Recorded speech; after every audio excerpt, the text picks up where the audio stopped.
5. Sort of hypothetical scientific method stuff, but what solutions do you have? Well, I really believe Trump was going to bring peace to the world, and I think he did a pretty good job in stopping the killing between Israel and Gaza. I'm not saying he has all the solutions. I'm not saying everything he's done is perfect, but he certainly stopped the killing, and that's got to be the first thing you do, right? Things have to be done incrementally. It's unfair to expect a leader to come in and have a complete, full solution to everything head to toe. You have to do things in increments, and increment 1 is to stop people dying, I would argue. So I think for that reason alone, he's done a good job in Israel and Gaza.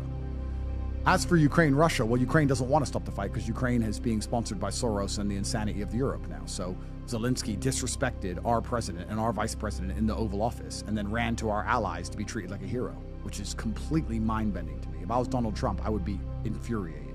That is absolutely disgusting what Europe's just done. And the killing is going to continue in a war that Ukraine simply cannot win.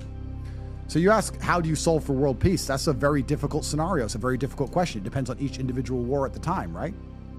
For me to answer that compendiously for every single conflict on the planet, I'm not sure I can. But if you're constantly trying to solve for peace, I'd like to think it's doable. The reason we have all these conflicts is not because of the differences between people. It's because the people involved are not looking for peace. They're not looking for it. Nobody's interested in it. Zelensky doesn't want peace. Europe doesn't want peace. That's obvious. So how can you have peace when you have teams that simply don't want it? The Russians don't want this war to continue. They proved their point. So true. They proved their point and they want peace to come. But when you have one side that's intent on fighting, we look at it in a relationship.